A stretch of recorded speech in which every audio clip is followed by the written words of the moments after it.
So, hello, fellow risk takers, and welcome to my worst investment ever. Stories of loss to keep you winning. In our community, we know that to win in investing, you must take risk, but to win big, you've got to reduce it. This episode is sponsored by A Stotts Academy, which offers online courses that help investors, aspiring professionals, business leaders, and even beginners to improve the finances of their lives and their businesses. Go to myworstinvestmentever.com right now to claim your discount on the course that excites you the most. Fellow risk takers, this is your worst podcast host, Andrew Stotts, and I'm here with featured guest, Rune Sovndahl. Rune, are you ready to rock? Yeah, I'm ready to rock. It's really nice to be here, Andrew, and it's such a big topic because it's not something that's taught in school. Exactly, and that's what makes it exciting. Let me introduce you to the audience. So Rune is the co-founder of Fantastic Services, an international brand with 10 plus years of experience that combines technological innovations with this bespoke customer care to deliver services for the home, office, and garden. Rune is Danish, but moved to London 20 years ago to study for a BA in Business Information System Design at South Bank University. Following completion of his degree, he was accepted into the graduate program with British Telecom. In 2003, he also established the European Young Professionals Committee in London and was involved in its website creation as well as in the recruitment of more than 200 new members. Most recently, he has worked for lastminute.com as head of SEO. Rune, take a minute and fill in further tidbits about your life. My life has always been an entrepreneurial life. Yes, there's a couple of corporate jobs in there, and there's a couple of big blue chip companies. I'd say what the business I'm in now is about matching people with their gardeners and their cleaners. It's like an Uber for services. Fantastic Services is global now. We're opening in more countries and opening more franchises.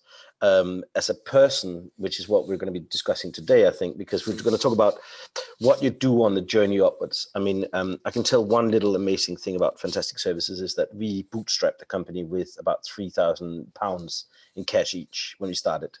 And we do more than 40 million in turnover now.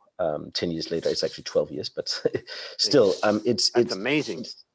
It's a detriment to some of the things. And I think that what I wanted to share today is quite an interesting story because it's about trust. Yep. And it's about belief. Okay, fantastic. And I mean, bootstrapping is such an underrated thing these days. Everybody thinks they got to raise capital and all that, but I think most people never realize, beginners particularly, never realize all the pressures and obligations that brings. And if you can bootstrap, the other thing means you're getting to profit as fast as possible. No choice. So I'd love to learn more. So let's get into it. Well, now it's time to share your worst investment ever. And since no one ever goes into their worst investment thinking it will be, tell us a bit about the circumstances leading up to it, and then tell us your story. So the circumstances was, like obviously we had made, we actually within the first 12 months of Fantastic Services started making profit. So we started putting a little bit of money aside. And every year we put a little bit more money aside. We had a very good rule about investing 80% of the profits back into the business because it's something that I think drives a business growth. Because it's very easy for ourselves to go into a level of saying, well, you become complacent, right? You don't create a multi-million-pound brand overnight by not investing in it, right? And we knew that we didn't necessarily have to do more than living of it, right? So we were scraping through, making very little salaries and so forth. And, we actually lived in a shared apartment the first 3 years. We were sitting on the sofa. This is how you do it, bootstrap, right? Everything was done, like bootstrapping, everything else. So it's for a whole other story. And you can follow that on my other podcasts, and you can follow that on my LinkedIn. But the situation was this, that so over a couple of years, I'd amassed some money, not particularly a lot of money, but I knew that, we were banking so much on Fantastic. So, and before that I dabbled in property, I dabbled in a lot of other investments. I'd tried, this is my 12th startup, and most successful to date. But I wanted to disinvest. I wanted to say, like, let's put a little bit of money in it. I came across this thing, and I think a lot of people look at this stuff here, because I always look at what are the, so not get rich quick, but what are the passive income businesses. So I was looking at this stuff. Was it property? Property was something that I was already in, so it wasn't really the case. Then I came across this fulfillment by Amazon or Amazon reselling, which in theory, I think a lot of people are moving on to this. And there's a couple of caveats with it. And actually, it's not a bad business. I don't think it's a business, and I think I'll explain that when we go through it. But I don't think it's a business, and I think the lesson is about that it's not a business. It's a temporary thing. I also know of a lot of people who's done the investment and sold hand sanitizers and actually bought the stock and have to buy them back. It's. I know a lot of people in that business, and I call them traders. It's the same as day trading. So I got into this, and I had a friend who I'd worked with for a couple of years and a lot of other things, running a little bit of an agency for me. Had a couple of employees that was running some of the services we do for whether it was SEO and so forth. And we said, okay, well, let's train these people up and then do this Amazon optimization, do this growth in it. And we started with, I put a little bit of money in cash because the business needs cash. It's the same as investments. You need cash, you put money into it. And I was like, okay, well, let's do this the proper way. I said, okay, let's sign a contract, let's set up a company. It's like before that, there was a couple of other investments where it was like, okay, we'll lend you some money. Those are smaller ones and they just disappear, right? So I always recommend getting your papers in order. But this was actually on the paper, everything was okay. What happened was that we put more money into it and we could see that there was a return. So now, as you might understand, is like I'm busy and I'm running another company that's doing successfully well and is growing and so forth. I have 2 other companies that I own that are all profitable and all generating income. And so like, well, this one here is like, first it was like a little bit of a help, but it also turned out that when you're thinking about cash, right? So it's like I was generating cash, it was coming into the bank account. And I was like, okay, well, let's transfer it over there because the percentage was between 10 and 14% return, which is not bad on cash, and that's within a quarter, right? So you're looking at that over a year combined, that should, in theory, like, wow, I'm amassing wealth here. I'm like, where else can you get that return? And when things sounds too good, they might be too good. So what happened was that that grew into a bigger thing, and I was constantly checking the account, and everything was looking great and so forth. Then and everybody who's done this Amazon knows that once in a while Amazon blocks the account. They're doing something wrong. They're either selling too much or the customer service is not good enough and blah, blah, blah, right? This is a business that some people really take serious.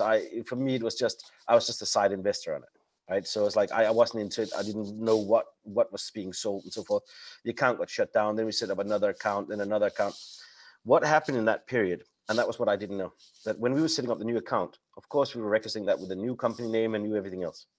So you can imagine that the money went from that to the other company. And suddenly I didn't have the logins anymore. Now we had all these guys working in there, right? This is what I'm saying. Like it was a business. It was set up as a business, and things were set up correctly. But during that process of, you're in something that's, I would say, gray, right? You're in something that's gray. You're reselling products on Amazon. You're doing this stuff. It's a profit margin. You get something out of the shipment and so forth. When those changes happened, what happened over time was that suddenly my login access was not the same. And I was like, okay, well, I got the spreadsheet, it was working, right? So I wasn't looking.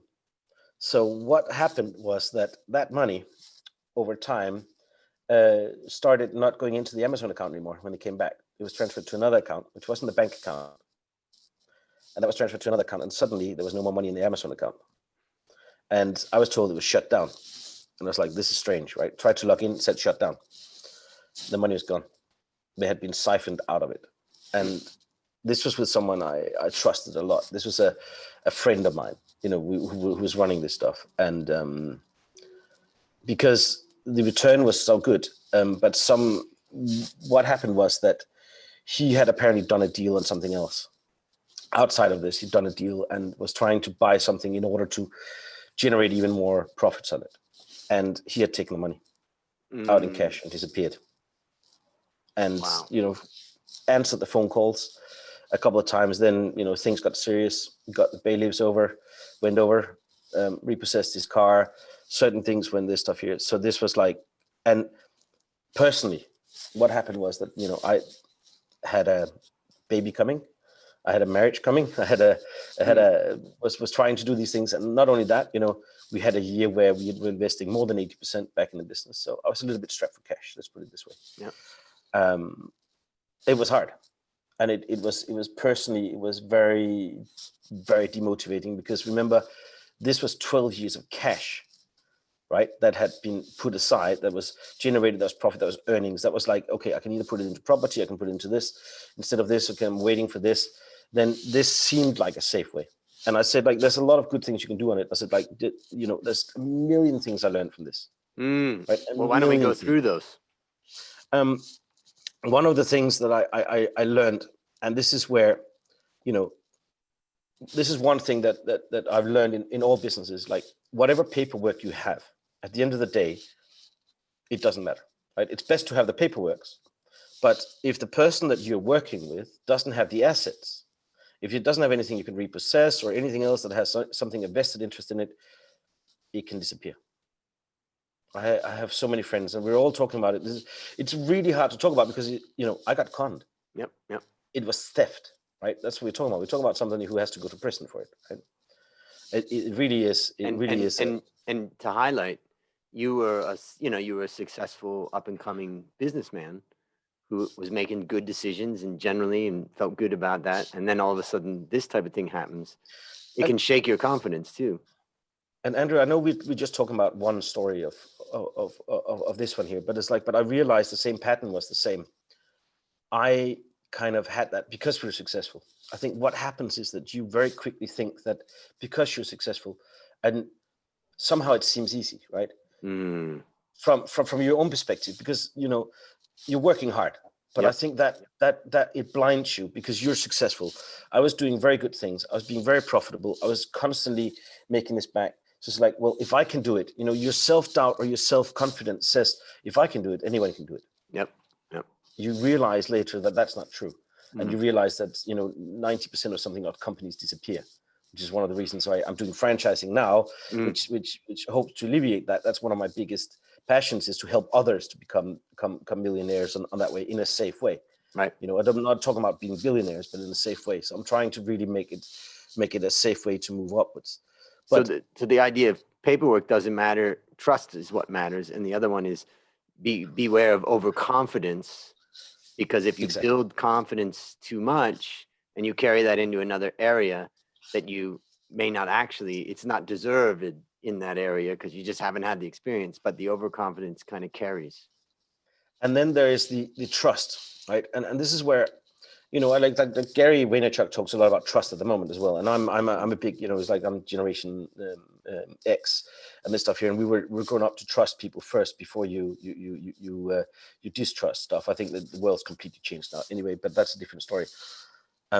What happened on the trust side of things is, like, you also have expectations of others to deliver something for you, or you believe that they have the same integrity, right? That's like, I like to go into businesses. What I wasn't prepared for, and I think that was my mental note to myself, is that any investment that you go in for, be prepared to lose it all. I had not prepared for the loss. And I think that I've seen that in the others where I've been prepared for the loss and it never touched me, right? It's like, okay, I'm investing in this. I'm spending, 50,000 trying to build this service, or I'm spending 100,000 on this. And I was like, okay, if it goes down, that's my stop loss. I hadn't put a stop loss on this. It was safe. It was like, okay, well, the money's in the bank, right? It's either in Amazon or in the bank. It wasn't, right? But I didn't know that. Yep. So that was one thing about the mental side of things. The physical side of things and the security side of things was like, I think that anything you have to do where it's about login and accounts, the number one thing is check and verify and sit on it, right? Now, I've run tens of thousands of domains and websites over the last years, so forth and so forth. I got a very good grasp of how not to lose a website, how not to get hacked, how not to get something stolen from me, how not to get this stuff here. And I think that because I haven't had these losses before, and this is why I'm really pleased to talk about it in some ways, because it's the losses that makes us stronger, right? Now, I hadn't had these losses because I just, by some reason, my father's always been about insurance, keep this integrity and make sure your accounts don't get locked. You know, I never had an email account. I never had a Facebook account. I never had a LinkedIn. I never had any of these things hacked because you know, it was just, I grew up with this, right? Yep. So from day one, it's not same password and everything else. So the whole thing for me not to suddenly have access to an account, and like I have access to every single one of the domains that's run on this one here. I have the access. I have dual authentication and everything else. Yep. And the same for the banks and everything else. And in this case here, I just didn't do it because I was so used to it. Yeah. Yep. I didn't do it. I didn't set up the dual account stuff where if you want to transfer from one account to the other, you press this stuff. Amazon doesn't have it, right? And I think it's a big fault in the problem. But I was used to that, like with the Google account, you log in, you know, your AdWords account is run by the agency. They can't suddenly transfer the money out of the account. So I think I got complacent. Yep. Yep. You know, in my sense of security, I mean, you know, this is, you know, you said it so right in the beginning, Andrew. It's like, you know, you've got to take risks. You've got to do these things. You've got to learn. I mean, you know, I have no plan of making 100% success record on everything you do. I mean, if you have that plan, then good luck in life. Yeah. You know, it's like, you know, it doesn't happen. There's nobody who's going to get 100% strike record and say like this stuff here. On the contrary, it's about consistently avoiding half of the losses that you'd have otherwise. You know, and that's the same when you look at Mark Cobain, when you look at Principles, Ray Dalio's book, great book. It's about, you will have losses, right? It's about protecting those losses. Yep. But the mentality I'd set up in this, Andrew, was what hurt so much, because this was a friend. This was someone that, you know, that I'd had dinner with, you had a birthday party with, you had, you know, other things with, you were hanging out, you know, we've been friends for this time here. And that was what hurt. Yep. But I hadn't set up for that. It's a possibility of losing it. It just wasn't in my mind. So that's why I think that it hurt more than other things. I mean, financially, I recovered, did a lot of other things and recovered. You know, it's like I have a good thing is in some ways these losses always makes me stronger. Yep. Right. It's like, you know, it's like a chip off your shoulder. Now you're going to show someone else. So I'm like, well, okay, you know, it's like you go out, and I remember that back in my old days when I was in sales, and like I would, back in my old days, like in my 20s, right? If I made a good sale, we'd made the money. I sometimes would go out and blow the money that I made in my commission on a couple of champagnes in the club, because that made me go like, okay, I can spend that as fast as I made it, in that way to get back into that, right? So it's like, I wouldn't say that I'm a good investor in any ways, but I said like I think you've really got to balance that. Yep. I think yeah. Let me summarize some of the things that I take away from your story. The first thing is that there's a difference between being a business operator and an investor. And I've seen a lot of cases of people who are very confident and very successful as business operators, but then they take their money and they invest it in something, and it doesn't go the same way.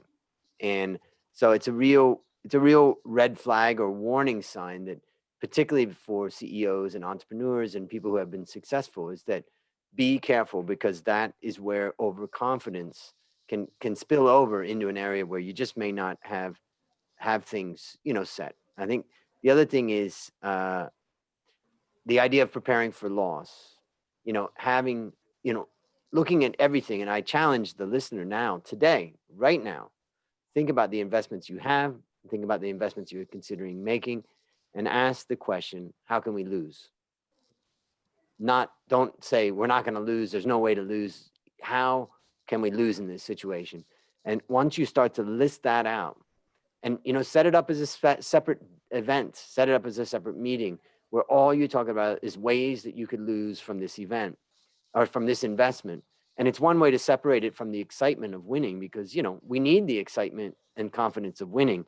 But that's a second thing that it reminds me of, is what you mentioned. And then the third thing is, you know, giving access.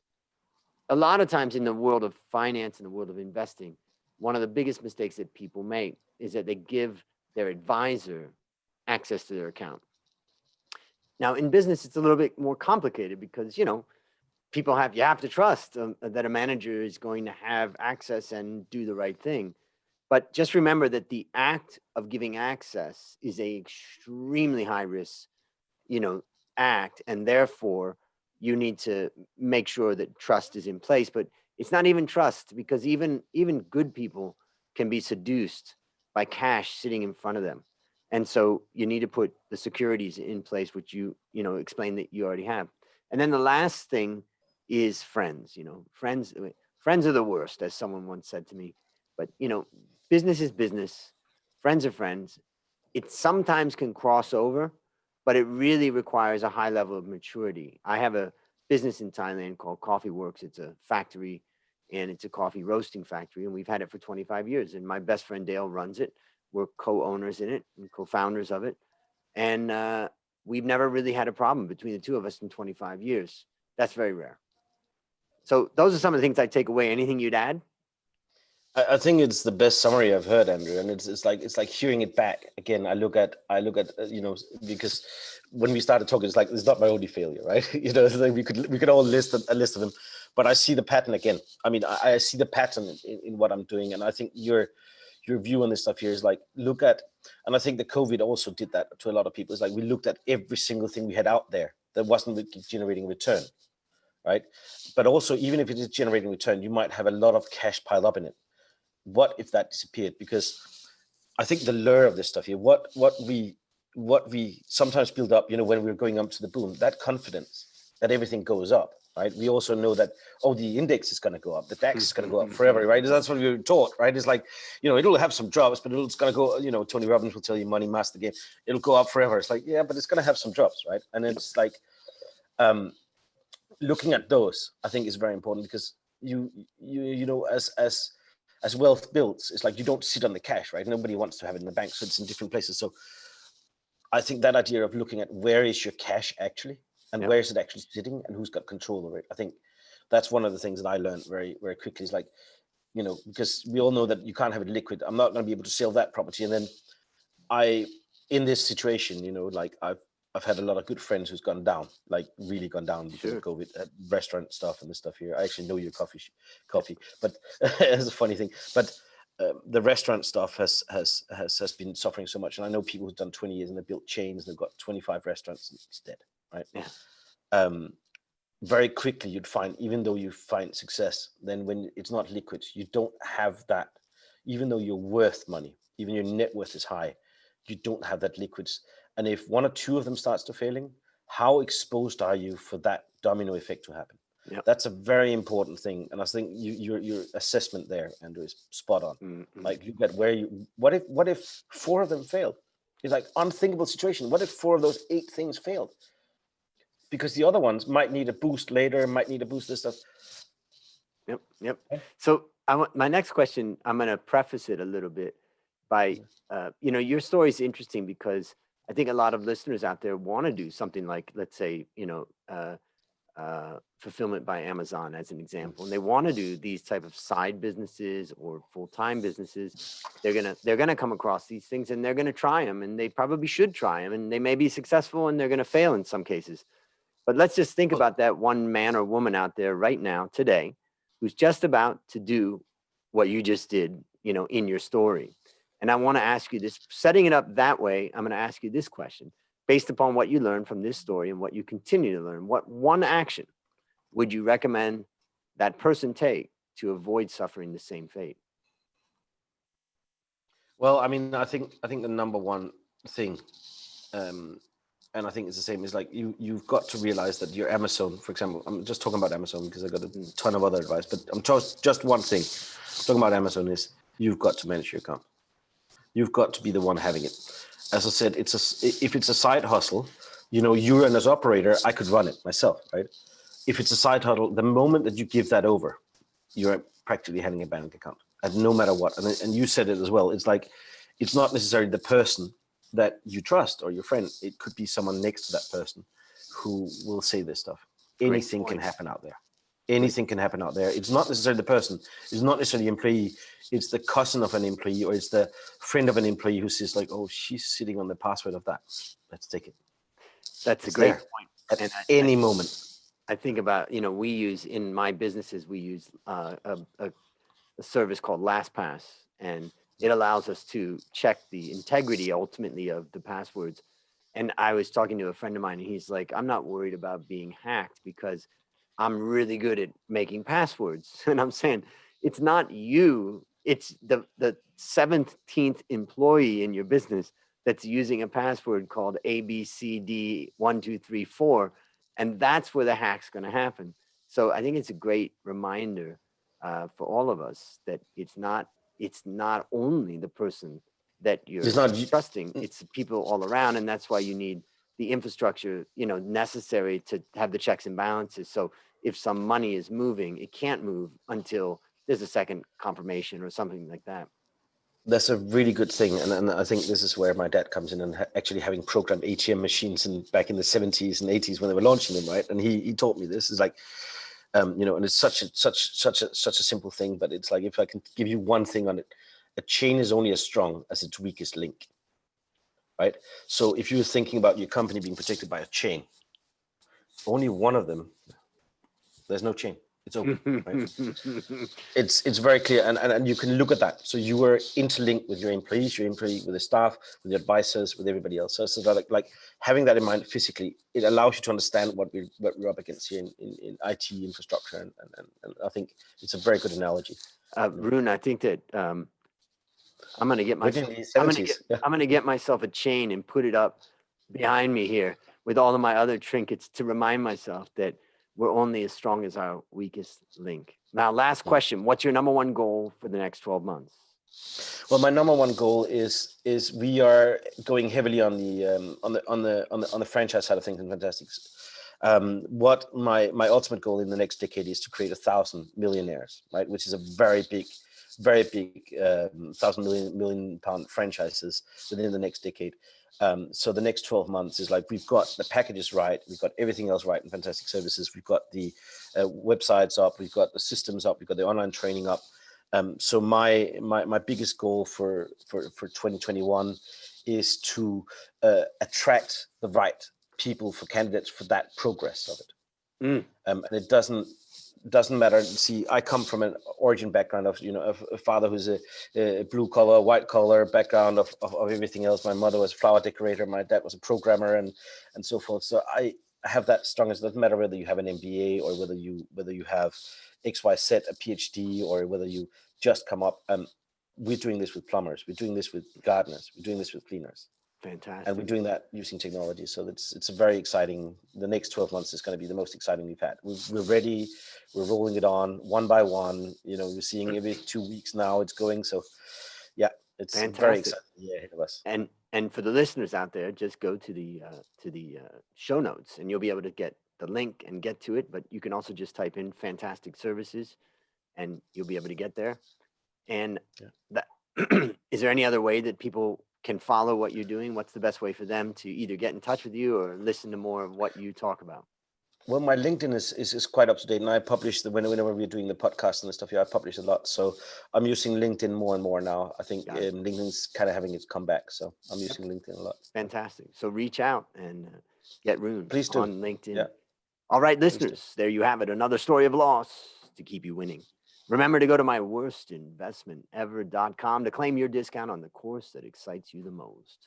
As we conclude, Rune, I want to thank you again for coming on the show. And on behalf of A Stotz Academy, I hereby award you alumni status for turning your worst investment ever into your best teaching moment. Do you have any parting words for the audience?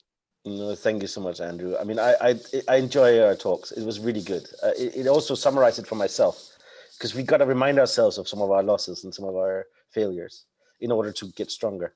It's a great point. And I would say one of the things that a lot of my guests say is that they didn't think that they would gain so much by going back through that story. But really, once you go back through it, it kind of forces you to think. And so I appreciate the fact that you brought that to the audience, and they are going to enjoy it. So that's a wrap on another great story to help us create, grow, and most importantly, protect our wealth. Fellow risk takers, this is your worst podcast host, Andrew Stotz, saying, I'll see you on the upside.